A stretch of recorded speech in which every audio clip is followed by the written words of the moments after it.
पनडुब्बा the water demon. अगर कोई आपसे किसी नदी या तालाब के किनारे थोड़ी सी शराब या एक बीड़ी मांग ले तो आप क्या करेंगे? शायद आप उसे एक घूंट या एक बीड़ी दे देंगे, पर अगर वही मांगने वाला आपको अपने साथ पानी में ले जाकर डुबाकर आपकी जान ले ले तो? मोहन बिहार के गया जिले के एक छोटे से गांव में रहता था और एक दिन बाद उसका जन्मदिन था। वो 18 साल का होने वाला था। उसके ज्यादा दोस्त नहीं थे, तो उसने सोचा कि वो अपना जन्मदिन अपने माँ बाप के साथ मनाने के बाद खुद को एक छोटी सी पार्टी देकर स्पेशल बनाएगा।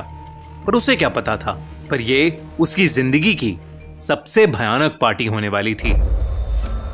मोहन की उम्र ज्यादा तो नहीं थी, पर उसके कुछ कम उम्र दोस्तों ने बीड़ी और शराब पीना शुरू कर दिया था।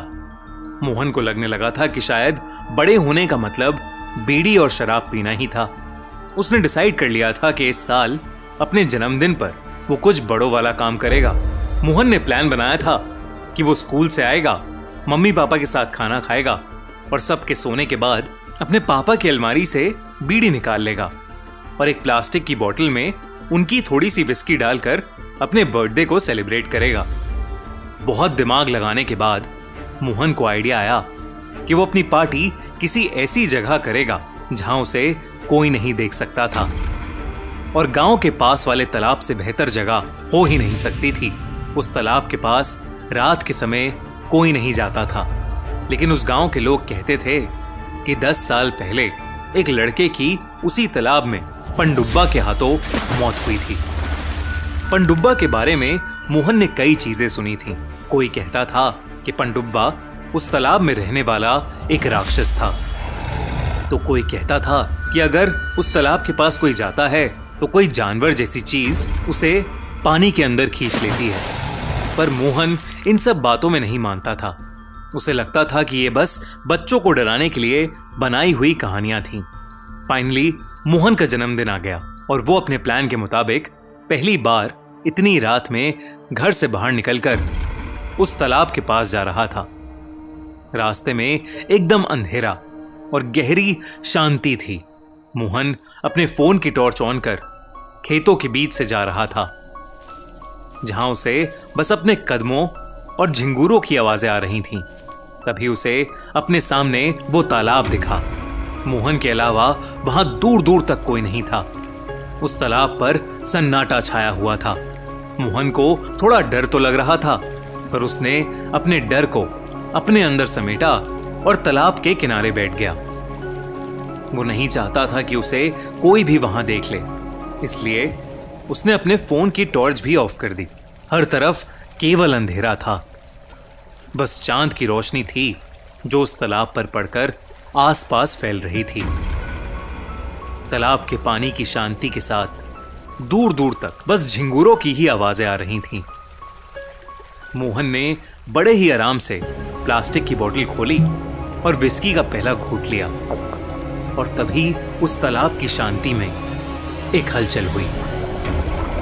दोस्तों, द क्राइम शो के नए एपिसोड में हम लाए हैं एक बहुत ही क्रीपी ट्रू क्राइम स्टोरी। 18 साल की ग्रेस अपने बर्थडे की रात हो जाती है लापता।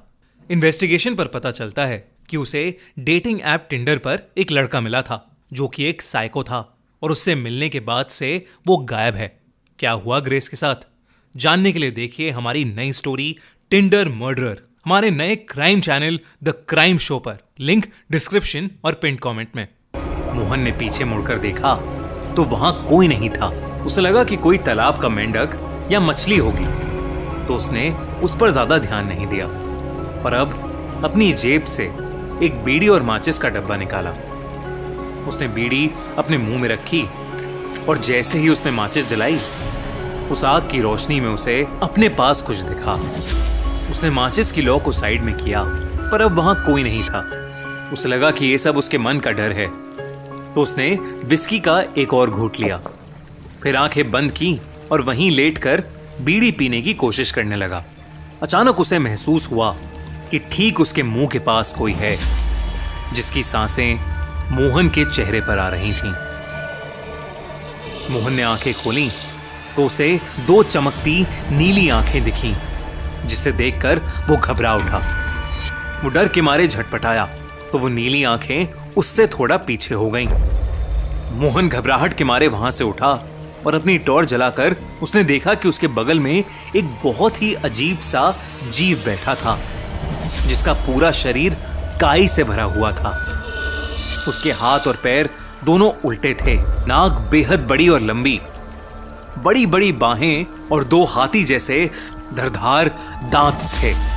वो मोहन से एक धीमी पर साफ आवाज में बीड़ी और शराब मांग रहा था और अपनी बड़ी भयानक आंखों से उसे घूरते हुए अपने बेहद ही नुकीले नाखूनों वाले हाथ मोहन की तरफ बढ़ा रहा था।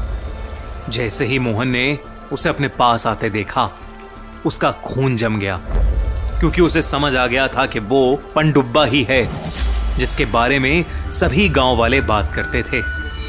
और गांव वालों के अनुसार पनडुब्बा किसी को भी डूबने से पहले उससे तंबाकू या शराब ही मांगता है, और मोहन के पास दोनों थे। पनडुब्बा फिर से अपनी धीमी आवाज में बोला और मोहन से बीड़ी और शराब मांगने लगा। वो धीरे धीरे अपने नुकीले हाथ मोहन के चेहरे के बेहद करीब ले आया। मोहन, जिसके एक हाथ में बीड़ी और दूसरी हाथ में शराब थी, वो सुन्न पड़ गया और उसके पसीने छूटने लगे।